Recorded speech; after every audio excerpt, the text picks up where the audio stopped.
22 октябр дар идомаи сафари кӯрӣ ба ноҳияи восеъ президенти ҷумҳурии Тоҷикистон пешвои миллат муҳтарам Эмомалӣ Раҳмон бинои нави маркази ташхисии тибби Ҳулбугро мавриди баҳрабардорӣ қарор доданд. Иншооти нав бо тарҳи муосир бунёд ёфта аз 8 ошёна иборат аст. Маркази ташхисии тибби Ҳулбуг дар ошёнаи якум ва таххона ҷойгир шуда бо таҷҳизоти навтарин таъмин ва шароити мувофиқ барои ташхис ва табобати беморон фароҳам оварда шудааст.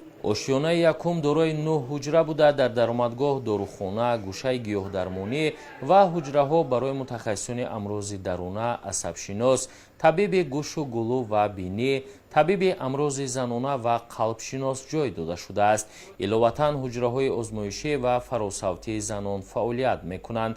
ба пешвои миллат муҳтарам Эмомалӣ Раҳмон иттилоъ дода шуд ки дар таххонаи марказ барои ташхиси беморон дастгоҳҳои муосири тиббӣ насб карда шудааст. дастгоҳҳои ташхиси магнитию резонансӣ, томографияи компютерӣ, рентгени рақамӣ, рентгени скопӣ, рентгени дандон ва фаросавтӣ аз зумраи таҷҳизотест ки дар ҳамин қисмати маркази ташхисии тибби Ҳулбуг ҷойгир карда шудааст. ҳамчунин дар таххона ҳуҷраҳои табобати физиотерапевтӣ бо дастгоҳ ва таҷҳизоти муосир муҷаҳҳаз аст. зимни шиносоӣ бо шароити муҳайё гардида президенти кишвар муҳтарам Эмомалӣ Раҳмон ба сифати корҳои анҷомёфта баҳои баланд дода, ифтитоҳи чунин иншооти муосири ҷавобгӯ ба стандартҳои байналмилалиро ба истиқболи сазовори ҷашни бузургу пуршукӯҳи миллӣ 35-солагии истиқлоли давлатӣ иқдоми шоиста ва намунаи ибрат арзёбӣ намуданд. маркази ташхисии тибби Ҳулбуг дар заминаи дастуру ҳидоятҳои бевоситаи роҳбарияти олии давлат аз ҷониби соҳибкори ватанӣ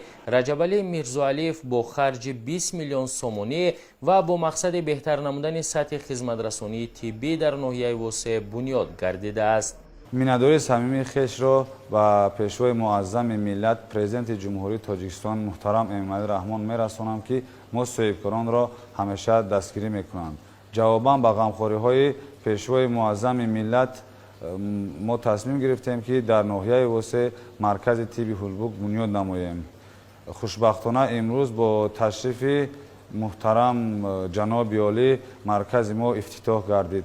маркази тибби Ҳулбуг дорои таҷҳизотҳои умумии тиббӣ буда ба шаҳрвандон ва сокинони ноҳия хизмат мекунад. дар маркази нави ташхисӣ 40 мутахассиси дорои таҷрибаи баланди касбӣ фаъолият мекунанд ки аксари онҳо аз ҳисоби занону духтарони маҳаллӣ мебошанд. табибони марказ аз дастгирии ҳамешагии пешвои миллат муҳтарам Эмомалӣ Раҳмон изҳори миннатдорӣ намуда иброз доштанд ки чунин марказҳои муосир имконият медиҳанд сатҳи касбӣ ва сифати хизматрасонии тиббӣ боз ҳам беҳтар гардад.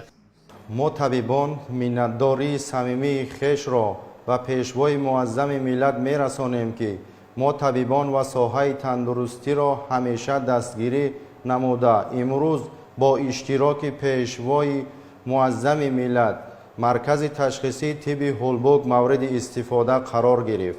در مرکز تشخیصی طب هولبوگ تمام تجهیزات های معاصر طبی مجهز می باشد که به ما طبیبان در اجرای کارهایمان کمک می‌رساند. فخر از آن میکنیم که در این ناحیه دستگاه‌های زمانوی معاصر برای خدمت به مردم رسانیدن آماده است و ما کوشش به خرج می‌دهیم که هر آن چیزی که از دست ما بیاید ما به مردم به راه دور نرفته کار و فعالیتمون را همینجا پیش بریم و به آنها خدمت رسانی نماییم. ساکنان ناحیه اظهار خوشنودی کردند که افتتاح چنین مرکز به بهبودی زندگی مردم مساعدت کرده دسترسی آنها به خدمت‌رسانی‌های طبی خیلی آسان خواهد شد. ما مردمی سرزمین ناحیه واسه صاحب بینای نوی زمانوی تشخیص کسل‌های درونی و عقیده متخصصین ساحه تندرستی توموگرافیا گشتیم که ما با پایتخت رئیسان شهر شنبه سرسام سرگردان نشده کسل‌های خود را اثبات می‌کنیم و تابعات می‌نماییم. متخصصین ارزنده در سرزمین واسه هست که کسل‌های اثبات کرده شده را تابعات کرده با ما می‌دهند. گردو اطراف مؤسسه نوی طبی با گل‌های رنگارنگ آرا داده شده راهرو و گذرگاه‌ها سفالت پوش گردیده است. همزمان در همین موضع پرزیدنت کشور محترم امامعلی رحمان با لایحه بنیادی مجمع نوی تندرستی طبابتی شناس شدند. بنا از 6 آشیانه عبارت بوده طبق نقشه دارای 60 کت خواب و 45 جای نوی کاری می باشد. маҷмӯа аз шӯъбаҳои ҷарроҳӣ, бемориҳои дил, урологӣ, бемориҳои занона, маркази ташхис ва ёрии таъҷилӣ иборат хоҳад буд. татбиқи ин лоиҳа ба беҳтар гардидани сатҳу сифати хизматрасонии тиббӣ, зиёд шудани ҷойҳои нави корӣ ва фароҳам омадани шароити арзандаи нигоҳдории саломатии аҳолӣ мусоидат хоҳад кард. пешвои миллат зимни шиносоӣ бо имкониятҳои марказ ва нақшаи бунёди маҷмӯаи нави тиббӣ ба масъулон дастур доданд, ки ба масъалаи омодагии кадрҳои баландихтисос, сатҳи хизматрасонӣ ва истифодаи дурусти таҷҳизоти муосир диққати махсус диҳанд.